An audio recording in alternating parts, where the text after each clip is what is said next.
Good evening. First item on the agenda is the closed session portion of the meeting. May I have a mover and seconder to go into closed session under the authorities as printed in the agenda? Councillor Park, Councillor McDonald.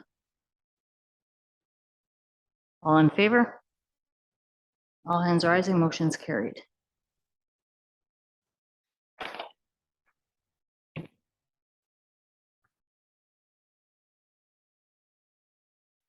Okay, report from closed session, discuss personal matters of identifiable individuals in closed session. Okay, meeting now being 7:05, I'd like to call this meeting to order.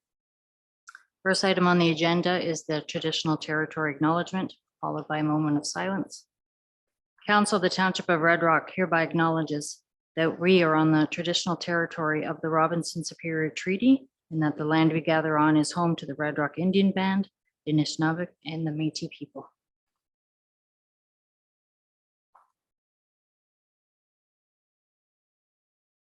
Next item is the Ontario Public Library Week proclamation.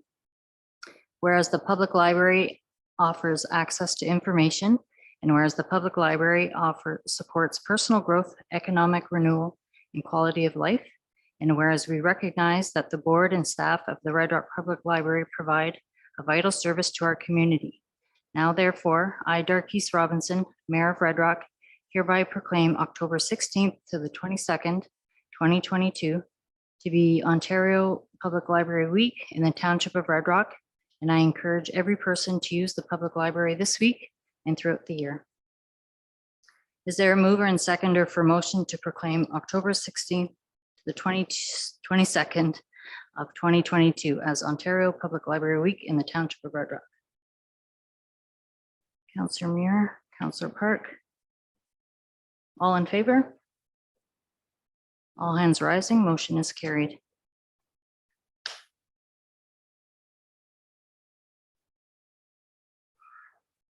Administration advises that there are no new amendments to the agenda. Do any members of council wish to make any amendments to the agenda? Seeing none. Are there any declarations of interest to disclose? Okay, seeing none. Tonight we have Jack and Rochelle from NWMO here with an update on the status of the site selection project of the Deep Geological Repository. So welcome. Thank you. Good evening. Can you hear me okay? Yes, we can. Okay, that's good because I was frozen and then I said Red Rock has low bandwidth. It sounds just like Ignace. So hi Jack, glad to see you made it, and I see you brought Arthur. So I'm going to try and share my screen, so please bear with me. Host disabled participant screen sharing. Could I get permission to share the screen?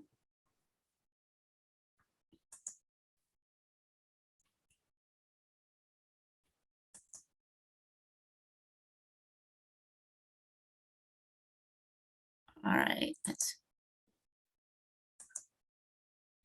okay. Yeah, it's still not working. She said you have to ask permission on your computer. Oh, all I'm getting is host disabled participant screen sharing. So I'm not sure. I apologize. This is not a great way to start our meeting, is it?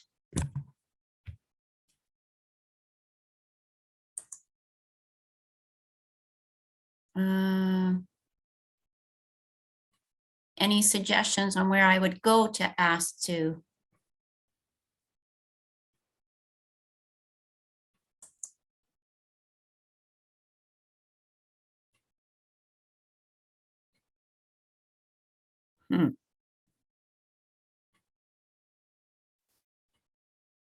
Okay, can you try again? She said you should be.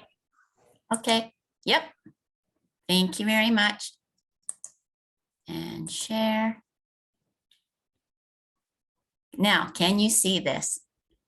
Yes, we can. Oh, perfect. All righty. Thank you so much. And good evening, Mayor Robinson and Council. And thank you for this invitation to speak with you this evening to give you an update. In the time allotted, Jack and I will cover site selection, timelines, confidence and safety, community studies, engagement, and transportation. So we're going to go quickly through, but I will caveat that with, we can always come back with an update on something specific, whatever catches your eye. But before we begin, I'd like to introduce myself. I'm Rochelle Davenport. I'm the relationship manager in Ignace, Ontario, responsible for Ignace and the Northwest region. And presenting with me in person is Jack. So Jack, would you like to introduce yourself?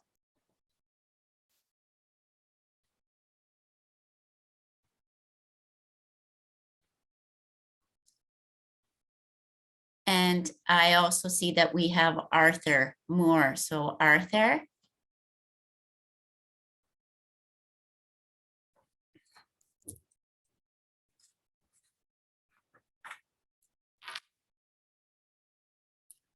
All right, I'll begin. Oh, there we go. Okay, we initiated the site selection process starting in 2010, and by 2012, we had 22 communities that had entered the site selection process to learn more about Canada's plan. Now, through a series of technical and social studies, NWMO narrowed it down to 2 communities. As you can see, highlighted in blue, number 5 is Ignace, and number 21 is South Bruce. Now I'll jump along to project timelines. So since your last update and what you may have heard through, I do believe Norman, our previous colleague who has since moved on to other endeavors, may have shared with you, but NWMO has recently adjusted the timeline for site selection. We now anticipate that we'll be identifying a preferred site by the fall of 2024. And site selection is a critical milestone, and it's the marking of a beginning of a new series of activities, as you could tell by this infographic on your screen, including the regulatory decision-making process. But what I did want to share with you is that the change is not expected to impact the overall schedule to Canada's plan, and the construction of the DGR is still expected to begin in 2033, with operations beginning in 2040. Since we are all part of the North, our presentation will focus on our northern communities. As you can see, Ignace started the Learn More process in 2010. In fact, we've been recognized as being the first community to put its hand up. Fast forward to 2022, and Ignace has met the technical requirements to stay in the process. And with our current council, we continue with our social and engagement part of the project. Now, on a corporate side, NWMO did reach a major milestone this year by completing its confidence and safety reports for the Wabigoon Lake Ojibwe Nation and Ignace area. And what this means is that the technical analysis in the report found that the geology in our area is well suited to meet the project's requirements to contain and isolate the used nuclear fuel, and it's to continue to protect the people and the environment for many thousands of years. And another milestone that we completed was the completion of an emplacement room trial. And what this means was that they used they had a demonstration of the machinery that was used to move the used fuel containers into a life-size model of one of the repository rooms, and then they would fill that remaining space with the protective material, loose bentonite clay. And what I did want to share is that all of that was recorded, and they're in the process of editing it and making it ready. And as soon as it's available, we would love to share that with you. The next slide It is text heavy, but I will walk you through it. It does give a complete overview from the community's perspective of their work in the project. Up at the start, it's up at the top, pardon me, it starts with community activities, which community visioning activities, which then leads to identifying priorities. Now, these priorities were used to create the 5 pillars for which community studies would fall under. A series of over 20 studies have been completed, and now we're in the process of presenting those to the community. That started in September, and with the wrap up being at the end of November. Now, as you move down to the bottom of the chart, you will see that the information used from this visioning, from the studies, and getting the results and feedback from community members, all of that will feed into Ignace's willingness plan and creating the draft hosting agreement. Going to switch gears a little and talk about our engagement component. So what have we been up to? Well, the Mobile Learn More Center has been on the road again, and we've been very fortunate that we've hit many communities locally as well as regionally, both for the municipalities and with our Indigenous communities.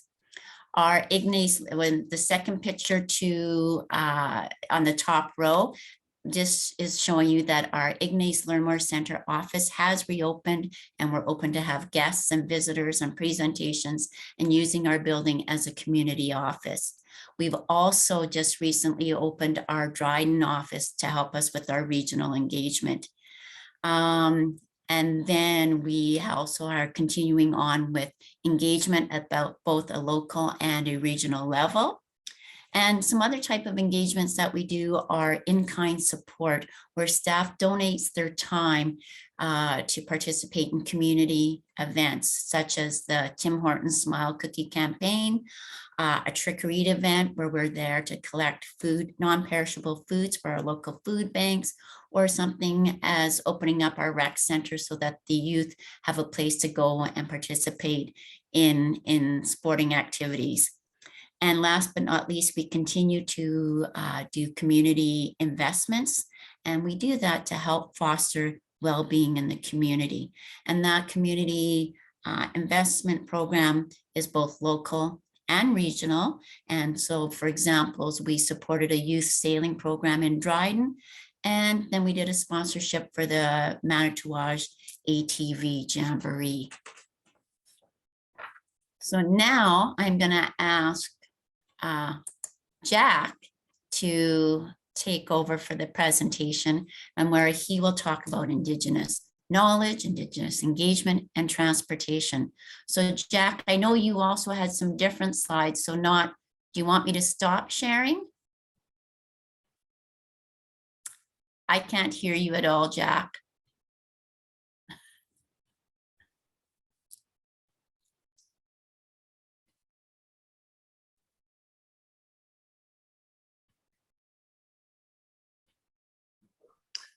Okay, thanks for having us here tonight. These few slides deal with our Indigenous engagement, particularly here in the Northwest, although similar engagement team is in operation in Southern Ontario and the South Bruce Township there that deals with the main Indigenous community is the Saugeen Ojibwe Nation down there. We have Learn More agreements with many of the First Nations in the Northwest, from the closest to here would be Lac du Mille and Thunder Bay, and almost over to the Manitoba border, and also an agreement with the Grand Council Treaty 3 that was just recently signed to provide information. We, as a team, visit on a regular basis to the First Nations and the Métis communities in that Grand Council Treaty 3 area, providing them information on the project. None of those communities have indicated a willingness to support the project. In fact, that basically is built into our agreement with them, that we're there just to help them learn about the project, so that if they're asked, if they're in favor of the project, they can make an informed decision. So that kind of engagement takes a similar approach with the use of the Mobile Learn More Center on a regular basis during the summertime. But we also have drop-in sessions, community meetings, and different activities throughout the year with each First Nation.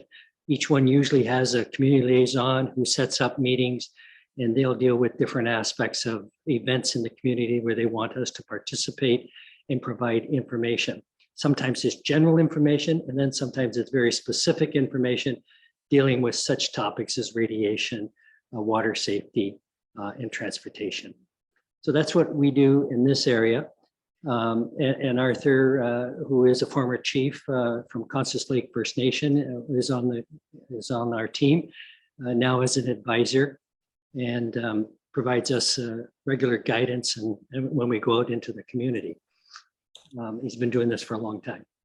I also want to talk to you about transportation, because transportation is really the hot topic in the Northwest.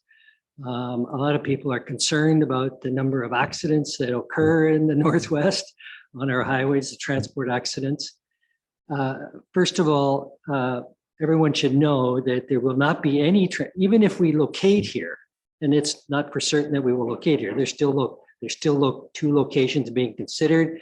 Nobody has been asked to, if they're supporting the project. But if it did come to the Northwest and it passed the impact assessment approach, transportation will not start until the mid 2040s. So most of us in this room won't be around to see that, or some of us might be, but certainly I won't be. We take transportation very, very serious, and I did provide you with a draft transportation plan. It is similar to our project, which is an adaptive plan, in the sense that realistically, we do not know what transportation is going to look like in the 2040s. I often say, I don't even know if humans will be allowed to drive in the 2040s. If Elon Musk has his way, it'll be all computers operating these vehicles. But so our plan is developed to take into various contingencies as this situation evolves with regard to transportation. And of course, since we don't have a location, we can't be quite certain about where the route will be to it. But let's assume that it is in the Northwest. Most likely, the route would be Highway 11 through Nipigon, past your doorstep to Ignis. That would be the most likely. We try to avoid any exposure close to the Great Lake, for example, like Superior. And anyone who's driven up Highway 17 in the winter knows that's a good place to avoid driving if you can. But the transportation plan is based on the fact that we know there will be accidents. We plan for accidents, but they have been moving nuclear material around the world for over 60 years. And although there have been lots of accidents involving the transportation vehicle, there has never been a release of the nuclear material, the radioactive material that it is carrying into the environment that would affect the environment or people. And that's because that transportation container is so solid, is so unique. And we can, at some point, if people were interested, we used to bring the transportation container around to the communities and show them. It's 30 tons of solid stainless steel, hollowed out with a huge container lid with bolts, 30 bolts that are like this, huge bolts of stainless steel to keep it on. And you see all of the tests that that have been conducted on it, including ramming it with a train going at 160 kilometers an hour, and the train is destroyed. The container does not open. But the plan is to adapt, as you will see in the plan that's been released, to current situations. So things like not allowing them to drive at night, because obviously the moose danger in Northern Ontario. Less moose danger in Southern Ontario, but probably more cow danger in Southern Ontario at night. And then the plan is that before a unit would leave the facility, wherever it is, whether it's in New Brunswick, Quebec, or in Southern Ontario, to make its trip, a threat analysis has to be performed for each and every shipment And if there is any kind of a closure, like the Nipigon Bridge not closing properly as it was supposed to at the start, then that will never leave the unit. It would never leave that location. So if there are blizzards, if there are accidents, if there are road washouts, if there's fire, those sort of contingencies. So although our plan is to want to deliver 2 loads a week to the site, there is a possibility that probably for anywhere from 2 to 3 months of a year, collectively throughout that year, we would not make a delivery because of those particular situations. There would be satellite control, all that sort of stuff. In addition, every EMS service along the entire route would be trained at our expense to deal with this hazardous waste. We don't train them today because they'll be dead by the time we move this stuff, but they'll all be trained once the location has been secured. But it is a simple matter, realistically, that even if the container is open, it never has opened, but if it would open, we know exactly how many bundles are there. They're pretty heavy. They will fall. They will lay right there. It's easy to collect them up. It's a very short radius that has to be secured around them, not miles, not the whole northwestern Ontario has to worry. It's just meters around it. Then they're picked up, put into another facility, and then moved on. And even if those used nuclear fuel capsules rupture and the little pellets come out, again, we know how many pellets they are. They're easy to find with Geiger counters. So actually transportation is a much simpler part of this whole process, but we do understand it's a concern to people who have to drive in this area. The manager of this particular project, of the transportation section, Caitlin Burley, is the author, along with her team, of the transportation plan that you have before it. That plan is reviewable on an ongoing basis for the next 20 years, basically in increments of 3 years. And she did indicate to me that she would be interested next summer to possibly having some workshops in your community to educate the people in this area and get their input on what their concerns are about transportation. That's the thing that we build our plan on, is what concerns the people that live in these particular areas, so that can be incorporated into the plan. So if you're interested at some point, hopefully the mayor and council could indicate that there may be an interest, and I will pass it on to her, and she'll be in touch next year at some point and do those information workshops and community meetings to get input on what transportation should look like from your point of view. So basically, that's it. I have some slides, but this is basically what this covers. If you have any questions, either Rochelle or I will be pleased to take any questions from you. I know you have a busy agenda, but. Thank you for the presentation.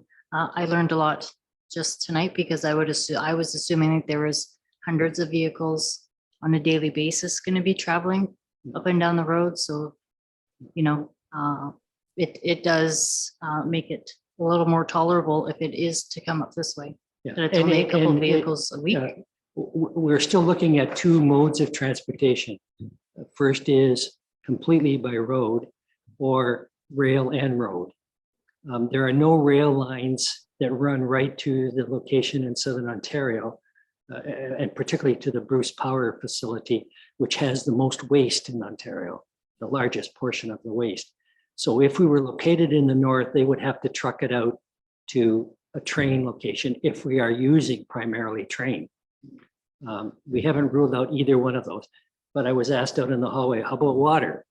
Definitely no to water, definitely no to water. There's no appetite to, even though technically it can be done, there is absolutely no appetite to do it by water. And the transportation containers are so heavy, air would be totally out of the equation. Now, who knows what transportation will look like? Maybe we'll all be flying around in little things 10 feet off the ground. But yeah, maximum would be 2 units a day, maximum, and not every day, obviously.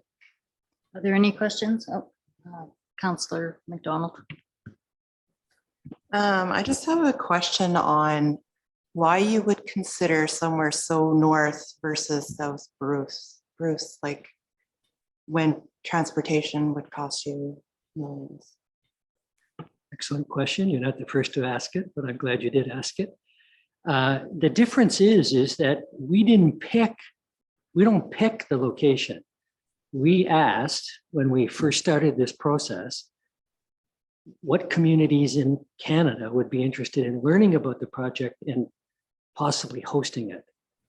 That's when Rochelle talked about the 22 communities that put up their hand, hers being the first. So we don't go where we think it's best to go. We go where we've been invited to learn about the project and possibly hosting it. So the South is still in the running. We're still, providing information to both. You're right, it will be very, very costly more in transportation if it comes north and south, but that's the game it is right now. Yes, sir. Councillor Muir. So this is a future generation issue, which kind of concerns me, right? Because we're making decisions for the future, for the kids that are going to grow up, and they're the ones ultimately are going to have to live with our choices now. There's a spill outside of Red Rock. Your beads are everywhere.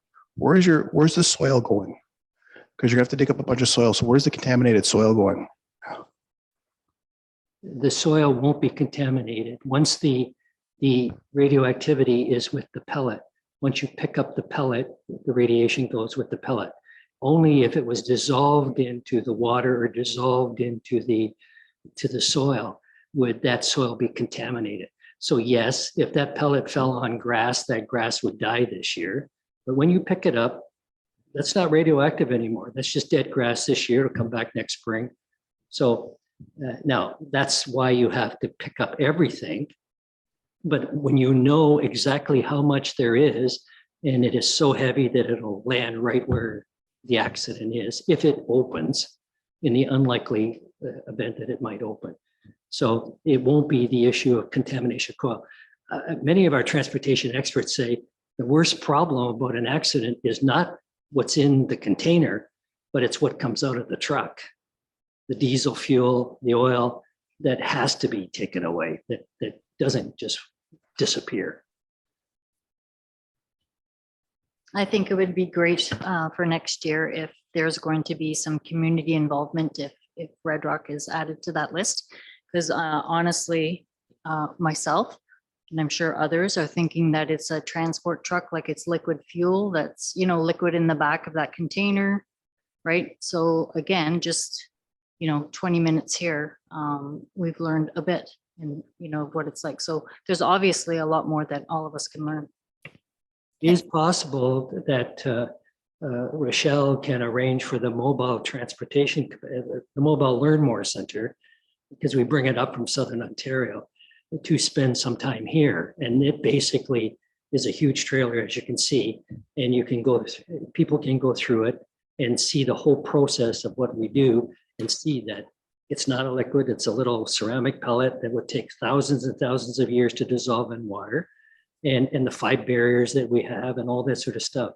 And that can be placed. And sometimes what we do is we organize a community event, like a barbecue or something like that. People come and go through it.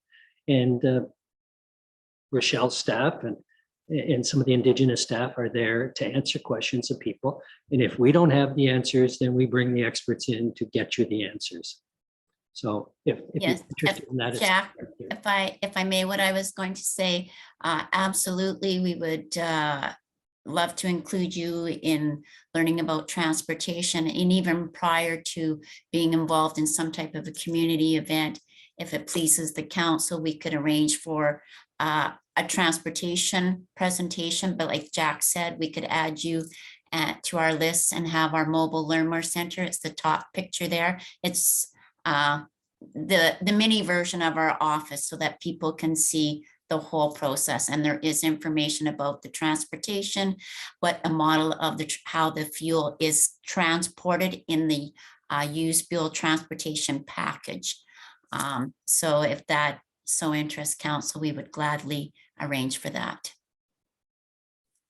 I think this council and, next council would greatly appreciate that because our concerns are transportation, right?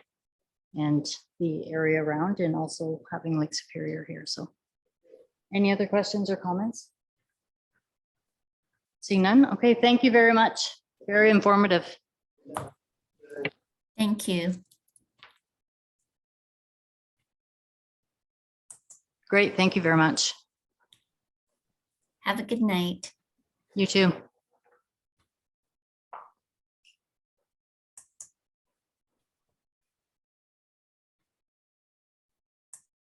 Thanks again for those.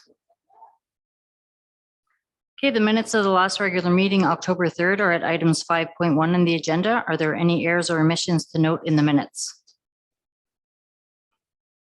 Seeing none, can I have a mover and seconder for a motion to approve the minutes? Items 5.1. Councillor McDonald. Councillor Tedesco. All in favor? All hands rising, motion is carried.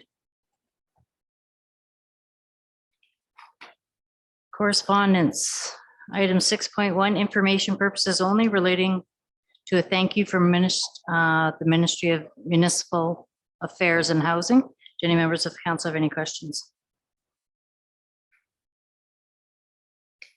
Okay, seeing none.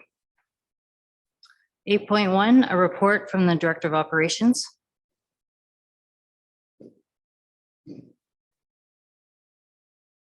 Do members of the council have any questions of Mr. Westerman?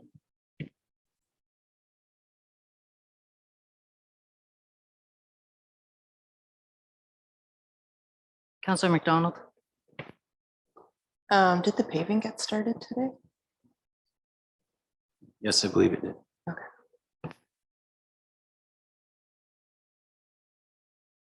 Councillor Muir. You give us a brief on the Simcoe Rec Center. Certainly, yeah. So Simcoe came down recently to do their regular maintenance that they perform at this time of the year, beginning of the ice startup. During the inspection, they noticed some deterioration on a vent line that expels ammonia. If there was ever a leak, vents it to atmosphere. They were concerned about a valve, and I went and inspected it, and it was in poor condition. Some of the piping actually leading to the valve was in poor condition. So in order to make this repair, we had to purge the plant of the ammonia, brought some cylinders in, and we evacuated the ammonia. But during that process, it became evident that there were some other major components, some big 2-inch globe valves, different things that weren't holding. We had to take some measures to deal with that. Ended up evacuating the system of ammonia. But in order to recharge the plant now with the ammonia, some things are going to have to get looked at, some of the piping, some of the valving. It's just, the age of our plant's catching up with us now. So that's what we came across, and I asked them for a quote. That's a substantial number, and that's where we're left with now.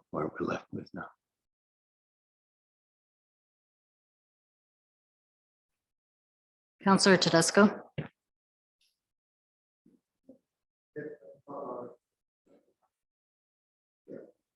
Blair, can you talk to us about my favorite subject? That's the 2008 John Deere. Anything looking like as if there's anything out there, especially one with a thumb, so that Trevor can do so much more. Yeah, work. the thumb's kind of a wish item, but yeah, we have been approached from Brant recently with another machine. It's unfortunately not in the area. It's probably one of the better, I would think that one of the better deals we've been presented with, but the machine's in Mississauga. So it's not ideal to look at it firsthand. I don't know. I can touch base with the sales rep again to see what the likelihood of getting the machine up here might be, but What's Yeah, that- we're what's- still looking at options. What's that machine in Mississauga like? What's it? It's 2018, I believe, 310 SJ, same machine, but it has relatively low hours for that year. Like it sounds good. And no thumb. It has auxiliary hydraulics, but yeah, no. Thank you. And the garbage truck, was it used this week? Or No, will be next week? I just got plates for it today, actually. It's still at Sepo's where it was safety. We'll likely pick that up tomorrow. Okay, any other questions or comments? Mark, if you want to talk about the, Yeah, so to follow up on Director of Operations report, sorry, on the actual repairs at the arena. So what we have come across is a significant repair in order to operate the facility for this upcoming season. What we do have is a quote of approximately $86,000 plus tax, and unfortunately that could escalate higher. We really can't make that determination at this time. So we've been looking at possible solutions and options. Of course, we are in a situation of lame duck council at this point, where those type of decisions based on that kind of money fall to the office of the CAO. What the decision is at this time is, unfortunately, we don't have time to assess this situation and to act quick enough in order from a funding perspective. I strongly believe that we will hopefully be able to manage funding for this type of a capital project, but it's going to take time. We do have an existing funding model and project at our recreation facility right now. I strongly believe that we hopefully can tie this into that project. There's similar components for sure. So at this point, the recommendation is to forego an ice install for the 2022 season based on that. What we are recommending is a natural ice solution. As soon as it gets cold enough, we all know that the Red Rock Arena should be able to handle a natural ice solution. So that's our full intention for this year. It's not the news anybody wants to hear. It's not the decision or the message I want to deliver. And at this point, we're looking at it simply as a 2022 decision with a recommendation that we try to get the funding for this project. We tie it into a successful startup for the 2023 season. Again, it's not the decision that's easy to make at this time, but under the circumstances of what we were dealt this past week or so, and the amount of money that is required to get the building operational, and I strongly believe that number will escalate based on some of the information that we were given. It's just not, in my opinion, the right direction to go at this time. So that's where we're heading. Again, projected to have a natural ice solution, hopefully for 2 months of the season. We're thinking we could start that in January and run January, February, at least as an option for the kids that want to use the facility. We will look at other options. Again, I mean, we do have an outdoor rink situation where we can provide that usage to the community as well. So it's certainly something we want to provide. It's just financially right now, it's a tough one, that's for sure. thanks for the update, Mark. And also that Simcoe won't allow us to even restart it because of the ammonia problem, right? And then there was the incident Yeah, in there's, BC, so there's new regulations that we need to follow. Correct? that's correct, yes. Okay. Any other questions or comments? Okay, can I have a mover and seconder for a motion to receive the report? Councillor Park, Councillor Muir. All in favor? All hands rising, motion's carried. Thanks, Blair.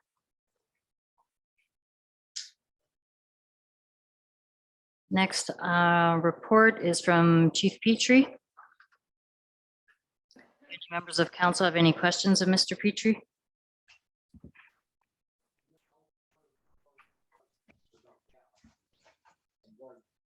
I just noticed you've been busy with MBTs.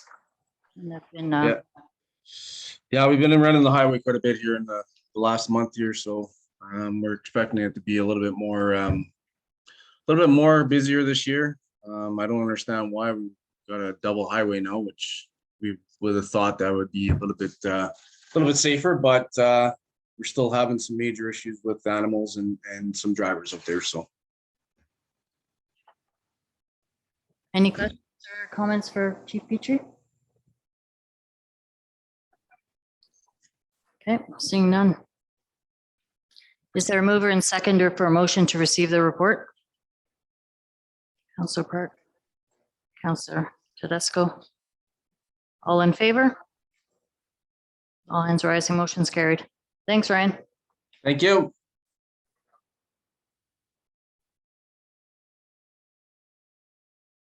Okay, next we have the Community Development Officer.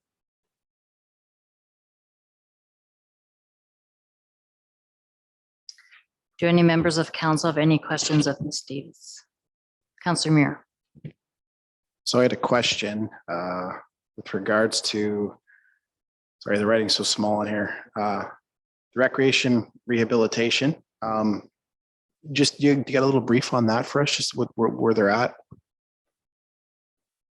Because I know there's a bit of more of a scope of work. We know it's getting clear, like what needs to be done in there, but you just want to give us a little Yeah, brief. so the engineers are still in the engineering stage. They have not yet presented us with a preliminary design report. So what that report entails is also a cost estimate for the work that was in the initial scope.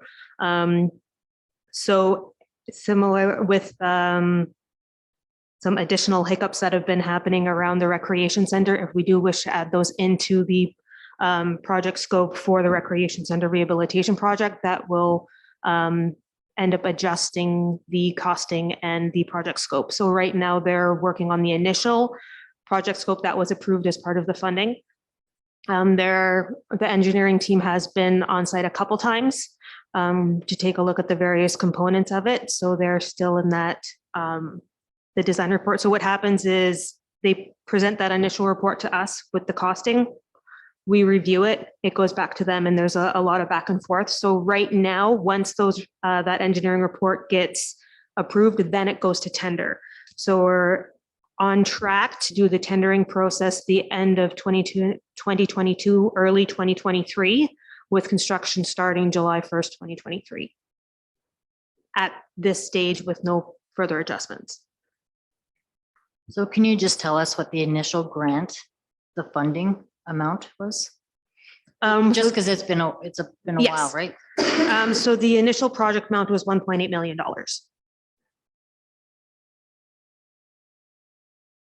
Okay, any other questions or comments of Ashley's report? Councillor Muir. So the other was on J, the highway sign. How long has that venture? Was this the initial sign? So the sign that is still on Stokes Drive, that was part Yeah. of the initial project. So when they first did the new highway, the sign that was coming into Red Rock from Thunder Bay, so the eastbound sign, was removed and relocated into Shunya. So the one you see coming from Thunder Bay and Shunya is the sign that used to be about 5 kilometers west of Red Rock. So the one that's by the weigh scales now on Stokes Road we now have the new location to move it onto the main highway. So it'll be essentially exactly where it is now, just on the new highway. This is a couple of years worth of work. Yes. It was a lot of work. Congratulations. So It's just a lot of work. There was a time when they weren't handing out any new permits until Right. the existing signs had locations. But they're now allowing people to post signs along the new highway section, so. With the location of that sign being moved won't happen until the winter. It is in a very precarious location. Blair and I did a walk around out there. It's all marsh. So we have to wait until the ground freezes to take a vehicle out there, cut it down and remount it. So that's something that's going to take a lot of man hours and equipment. So that's something we're looking at outsourcing in the winter once the ground is frozen. Thank you for that update, because I think a lot of people think you can just go pull up the poles and just go put it somewhere else. That's not the way it works. Unfortunately, working with government, simple thing like this takes a long time. So any other questions or comments? If I can just add kind of Yep. Go ahead. reiterate item P on this, that the interpretive center is open Monday to Friday, 8:30 to 4:30. So Superior Country is manning the desk. Christmas is only 9 days away.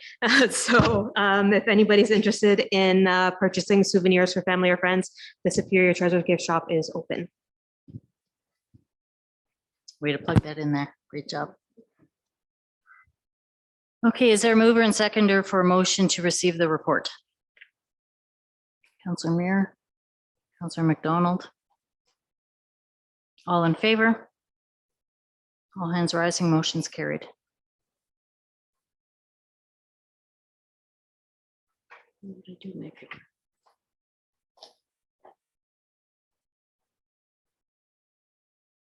Okay, next item, report on administrative activities. Do any members of council have any questions of Mr. Fabramini?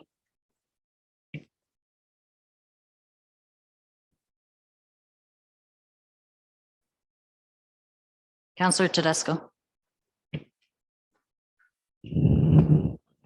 Mark, can you talk on two subjects? And one of them is the meetings with PSD Citywide Asset Management Plan. And the other one is meeting with real estate agents about the properties for sale. Thank you.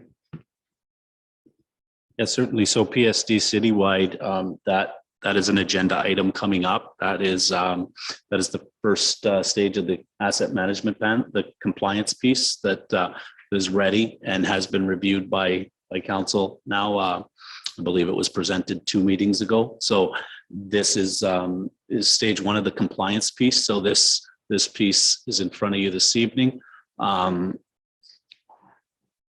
And the meeting with the realtor was simply a kind of a summary of interest she's had in the project and kind of a general thought that the two of us had on maybe readjusting some of our pricing based on that on those original listings. So that was kind of a recommendation that we had that we maybe do a price drop on some of our listed properties.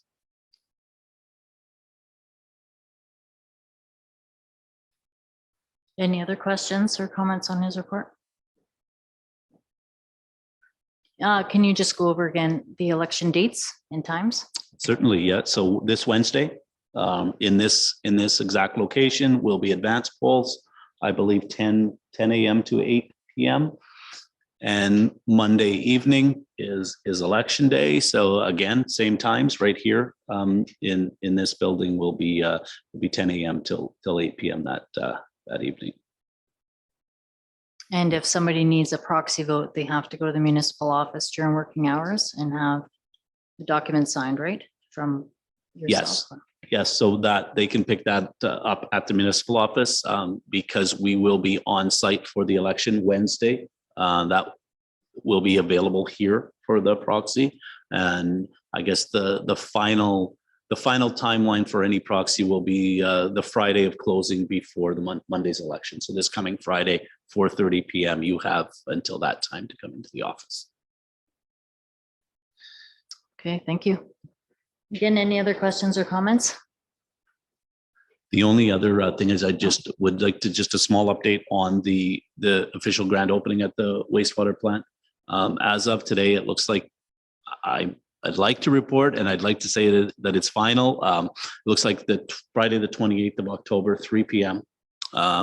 Is when that will take place. So it's changed a few times. It's pretty hard to coordinate between all these levels of government, but it certainly looks like that will be the date. And just wanted to get that out there because we won't have another meeting before then. So for the public. Okay, is there a mover and seconder for a motion to receive the report? Councillor Park, Councillor Muir. All in favor? All hands rising, motion's carried.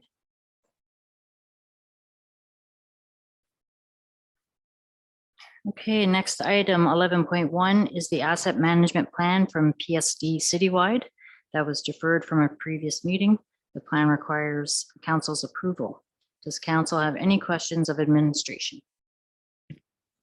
Councillor Muir. Yeah, so like I mentioned previously, like the plan, I was really hoping they would have marked some assets for you all.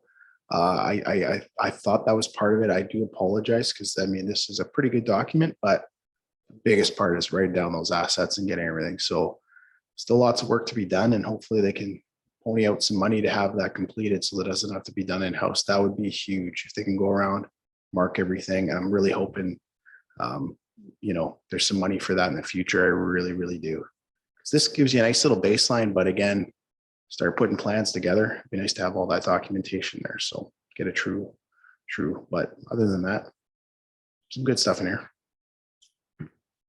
Yeah, I mean, unfortunately, the asset management plan is a lot of work for the smaller communities. From what I gather, I don't know of any funding out there that will help us. We're almost at an in-house stage now. Well, we are at an in-house stage. So what we have in front of us is our core assets. So they do it in stages. July 1st of 2022 with an extension now that we, along with most other small communities, have. This will have us in compliance to that part of the core asset. I guess we're capital, if you want to call it that, but they call it core assets. So then it's the work begins. There is some help out there from the provincial government. You do have to qualify for it as a municipality under 5,000 residents. It is an application process. There's no guarantee you will be that person. But again, from what I gather, it's more use of the asset management plan and implementation practices as opposed to dealing with tagging assets, as per se. That work lies with us and with staff. And yeah, it is a lot of work. There's still a lot more to this. There's another compliancy piece in 2024 and in 2025. Any other questions or comments? Okay, is there a mover and seconder for a motion to approve the asset management plan produced by PSD Citywide for the Township of Red Rock? Councillor Muir, Councillor McDonald. All in favor? All hands rising, motion's carried.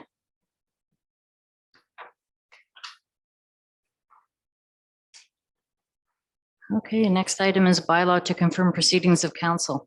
Can I have a mover and seconder for a motion to pass the bylaw? Councillor Perk, Councillor McDonald. All in favor? All hands rising, motion is carried. Okay, the time being 7:58, there's no further business to attend to. The meeting is adjourned. Thank you, everyone.